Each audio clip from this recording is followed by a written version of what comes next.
వాస్తవం చెప్పాలంటే రాజకీయ నాయకులకు అనేది ఒక లెక్క ఉంటుంది, సామాన్య ప్రజలకు ఒక లెక్క ఉంటుంది తీర్పు మాత్రం. ఎందుకంటే వైష్ణవ్ చనిపోయి కూడా చాలా రోజులు అవుతుంది, ఎవరు పట్టించుకోలే. రీసెంట్గా అనేది ఒక అబ్బాయి బీటెక్ అబ్బాయి చనిపోయిండో ఎవరు పట్టించుకోవట్లేదు. కానీ ఇప్పుడు బండి సంజయ్ గారి అబ్బాయి విషయంలో మాత్రము ప్రతి ఒక్క రాజకీయ నాయకులు ఇన్వాల్వ్మెంట్ ఉందని చాలామంది అయితే పుకార్లు అయితే పుట్టిస్తున్నారు. మరి అది ఎంతవరకు నిజం, ఎంతవరకు అబద్ధమో అసలు అర్థం కాని విషయం. వాస్తవంగా భగీరథ అనే అబ్బాయి అనేది 17 ఇయర్స్ అమ్మాయిని అనేది ఫోక్స్ కేసు కింద అరెస్ట్ చేశారు. కారణం 17 ఇయర్స్ అనే అమ్మాయిని అనేది అత్యాచారం చేసి తప్పించుకొని తిరుగుతున్నాడు. వేరే వాళ్ళ మీద అనేది దౌర్జన్యంగా కొట్టడం జరిగింది. ఇవల్ల అనేది ఇప్పుడు సోషల్ మీడియాలో వీడియోలు మొత్తం చక్కర్లు కొడుతున్నాయి. భగీరథ అనే అబ్బాయి 17 ఇయర్స్ అనే అమ్మాయిని అనేది అత్యాచారం చేసిండా? దీనికి సంబంధించిన ప్రతి ఒక్క రాజకీయ నాయకులు అనేది బండి సంజయ్ గారికి అనేది సపోర్ట్గా నిలబడుతున్నారా అంటే క్వశ్చన్ మార్క్గా మారిపోయింది అనమాట. అది నిజమేంది అబద్ధమైందో తెలియకుండా వెళ్ళిపోయింది. చాలామంది సోషల్ మీడియాలో వీడియోలు చేసి పెట్టడానికి ప్రధాన కారణం ఏంటంటే బండి సంజయ్ గారు అనేది ప్రతి విషయాన్ని అనేది చాలా సీరియస్ తీసుకొని వేరే వాళ్ళకి ఏమన్నా అన్యాయం జరిగినా కూడా న్యాయంగా పోరాడతారు. అదేవిధంగా ధర్మపురి గారు అనేది కూడా ప్రతి చిన్న విషయం కూడా ఏదైనా తప్పు జరిగితే దాన్ని కూడా ఖండిస్తారు. అలాంటిది ఇప్పుడు బండి సంజయ్ గారి అబ్బాయి విషయంలో అనేది ఎందుకు సీరియస్గా తీసుకోలేకపోతున్నారు? ఇప్పటికనేది 5 డేస్ అవుతుంది. 5 డేస్ అయినా కూడా ఆ అబ్బాయిని అనేది ఫోక్స్ కేసు కింద అనేది ఎందుకు అరెస్ట్ చేయలేరు? దీని వెనకాల అనేది ఎవరున్నారు, ఎవరు సపోర్ట్ చేస్తున్నారు? ఇట్లా రకరకాలుగా అనేది వినిపిస్తూనే ఉన్నాయి. ఒక అమ్మాయి అంటే 18+ కాకముందు అత్యాచారానికి గురైతే వాళ్ళ పైన అనేది అంటే 18 ఇయర్స్ దాటక ముందు ఎవరైతే అత్యాచారానికి గురవుతారో అంటే అబ్బాయిది ఎవరిదైతే తప్పు ఉంటుందో వాళ్ళనేది ఫోక్స్ కేసు కింద అనేది అరెస్ట్ చేయాలి. కానీ ఇప్పుడు అనేది ఎలాంటి అరెస్ట్ వారెంట్ రాలేదు, అరెస్ట్ కూడా చేయలేదు. మరి ఇటు చూస్తే అనేది కాంగ్రెస్ ప్రభుత్వం ఉంది. కాంగ్రెస్ ప్రభుత్వం ఏమేం చేస్తుంది? ఇలా సంఘటనలు జరుగుకుంటూ పోతే ఎవరిని కూడా పట్టించుకోకుండా పోతే ఇంకా సమాజం ఎక్కడ వెళ్ళిపోతుందని చాలామంది అయితే నిందిస్తున్నారన్నమాట. అందరు అనేది ఒకటే, ఉన్నోనికి ఒక లెక్క, లేనోనికి ఒక లెక్క. లేనోని బతుకులు ఎప్పుడు ఇట్లే ఉంటుంది, ఉన్నోని బతుకులు మాత్రం ఎప్పటికైనా బ్రహ్మాండంగా ఉంటుంది. ఏం తప్పులు చేసినా కూడా ఎవరు పట్టించుకోరు. లేనోడు అదే గాన ఏదైనా తప్పు చేస్తే వాడిని లోపడేసి ఇప్పటి వరకల్లా బొక్కలు ఇరగొట్టేటోళ్ళు. మరి ఇక్కడ ఉన్నోళ్ళు కాబట్టి అరెస్ట్ చేయలేరు, లోపలికి పంపించలేదు. నా కొడుకు తప్పు లేదు, నా కొడుకుది ఎలాంటి తప్పు చేయలేదు అని సమర్థించుకుంటున్నారు. మరి ఇది తప్పు ఎక్కడ జరిగిందని ఇప్పుడు చాలామంది అయితే చెప్తున్నారన్నమాట. భగీరథ అనే అబ్బాయి రీసెంట్గా ఒక వీడియో అయితే వైరల్ అవుతుంది. ఒక అబ్బాయిని చాలా గలీజ్గా మాట్లాడుతూ, చాలా దారుణంగా కొడుతూ, అన్నరాని మాటలు అంటూ ఈ భగీరథ అనే అబ్బాయి అనేది వేరే అబ్బాయిని కొడుతుంటే ఇంకొక ఆయన వచ్చి ఆ అబ్బాయిని కూడా కొట్టిండు. అంటే భగీరథ కావచ్చు, ఇక్కడ ఈ అబ్బాయి కావచ్చు, ఇద్దరు కలిసి ఒక అబ్బాయిని కొట్టారనమాట. అది కూడా సోషల్ మీడియాలో వైరల్ అవుతుంది. అక్కడ వాడరాని మాటలు వాడారన్నమాట. సో ఇది చాలా దారుణం. ఎందుకంటే సమాజం ఇది మన మాతృ దేశం. అందరిని ఒకటిలాగా చూడాలి. ఒకరినొకలాగా ఇంకొకరినొకలాగా చూస్తే అది కరెక్ట్ కాదు. ఇప్పుడు ఏమంటారు, రీసెంట్గా అనేది వైష్ణవ్ జరిగింది కదా, వాళ్ళ అన్నదమ్ములు కూడా అనేది పోలీస్ స్టేషన్ల చుట్టూ కానీ కోర్టుల చుట్టూ కానీ తిరుగుతలేదో తెలియదు. వాస్తవంగా చెప్పుకోవడానికి వాళ్ళు 13 మంది.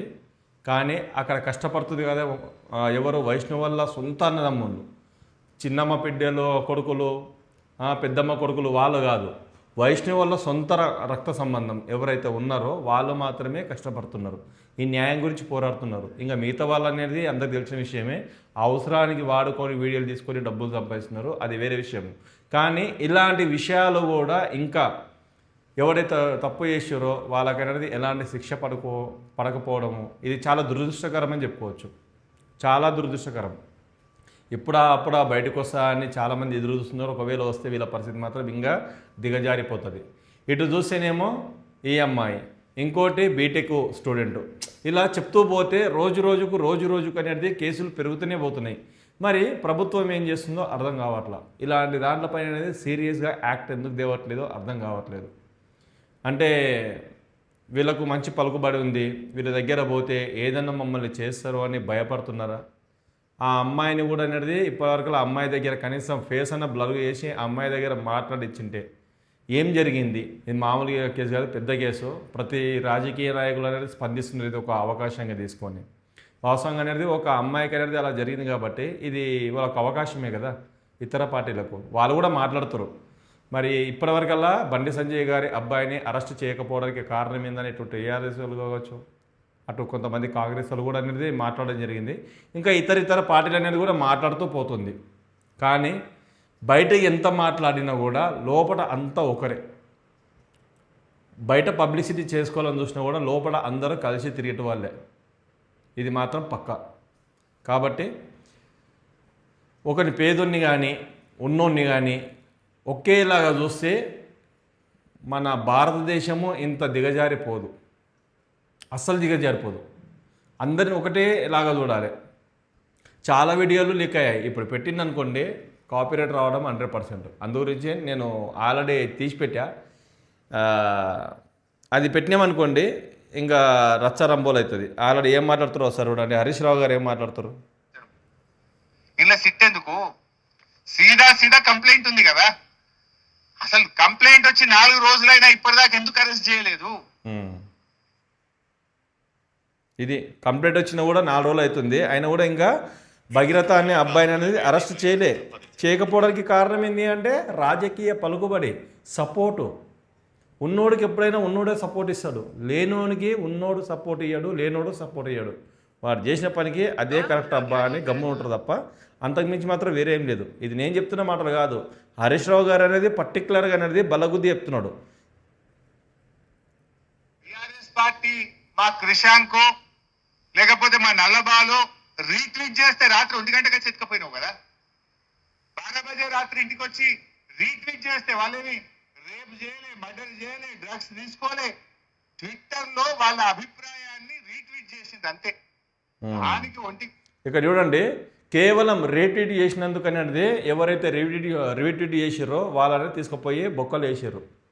అలాంటిది ఒక అబ్బాయి అనేది ఒక అమ్మాయిని అంత నీచంగా దిగజారిన తర్వాత, అలాంటి పనులు చేసిన తర్వాత ఇప్పటికీ 4 days కంప్లీట్ అయిపోయింది.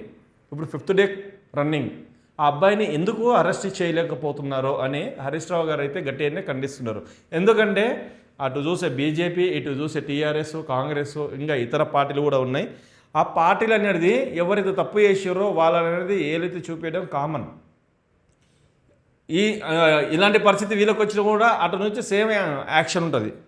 1 గంట రాత్రి పోయి బీఆర్ఎస్ కార్యకర్తలు అరెస్ట్ చేసి కేసుల మీద కేసులు పెట్టి పీటీ వారెంట్లు వేసి బెయిల్ రాకుండా లోపల పెట్టిన రేవంత్ రెడ్డి 4 రోజులైనా ఒక రేప్ కేసులో కంప్లైంట్ వస్తే ఇప్పటిదాకా నువ్వు అరెస్ట్ చేయలేదంటేనే నీ కుమ్మక్కు రాజకీయం బయటపడుతుంది. ఇప్పుడు ఇక్కడ ఏమంటున్నాడు రేవంత్ రెడ్డి గారికి అనేది హరీష్ రావు గారు అనేది ప్రశ్నిస్తున్నాడు.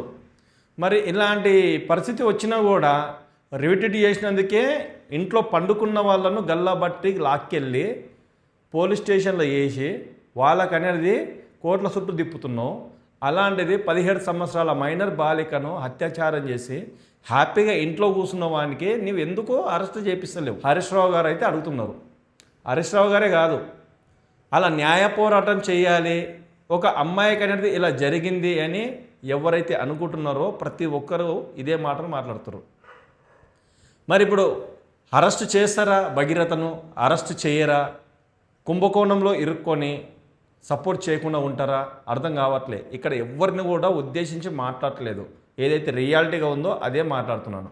అర్థం చేసుకుంటారా నేనైతే అనుకుంటున్నాను. ఇంత క్లియర్ కట్ కేసులో 4 రోజులైనా నువ్వు యాక్ట్ చేయలే.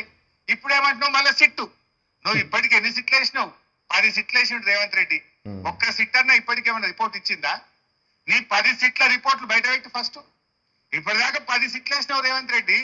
ఏ సిట్ అన్నా తేల్చిందా? ఏ సిట్టు మీద చర్యలు జరిగినాయా? నువ్వు ఇక్కడ కూడా సిట్టు వేయడం అంటే నీరు కార్చడమే కేసును. అంటే సిట్ వేస్తున్నారు అంటే ఈ కేసును అనేది వేరే వాళ్ళకి అనేది అప్పచెప్తారు. పోలీసులే కాకుండా ఈ కేసును అనేది వేరే వాళ్ళు అనేది హ్యాండిల్ చేస్తారు. సిట్ వేసిరంట ఈ కేసు మీద.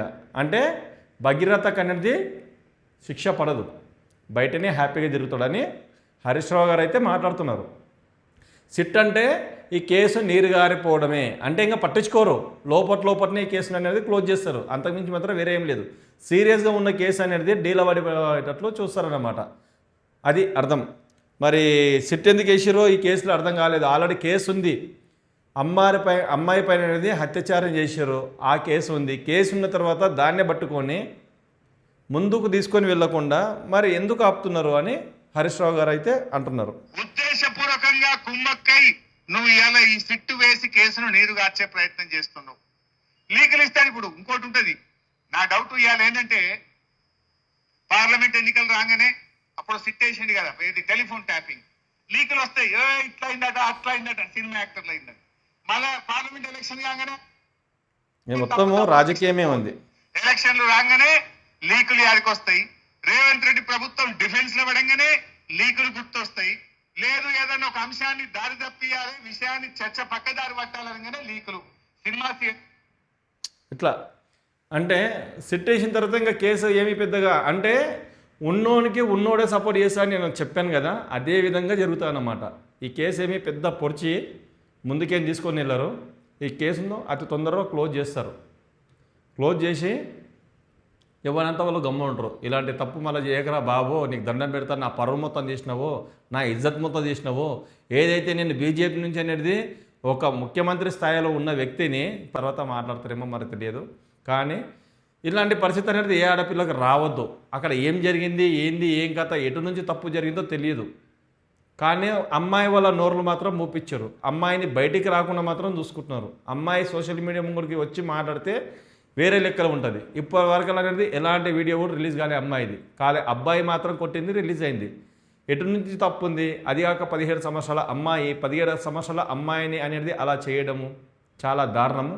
ఇలాంటివి అనేది జరుగుతూనే ఉన్నాయి. ఉన్నోడు చేస్తున్నాడు, లేనోడు చేస్తున్నాడు. అదే ప్లేస్లో గాన వేరే వాళ్ళు ఎవరైనా ఉండింటే ఇంకా మామూలుగా ఉండకుండే మాట్లాడేటోళ్ళు అనేది ఇప్పుడు మాట్లాడండి.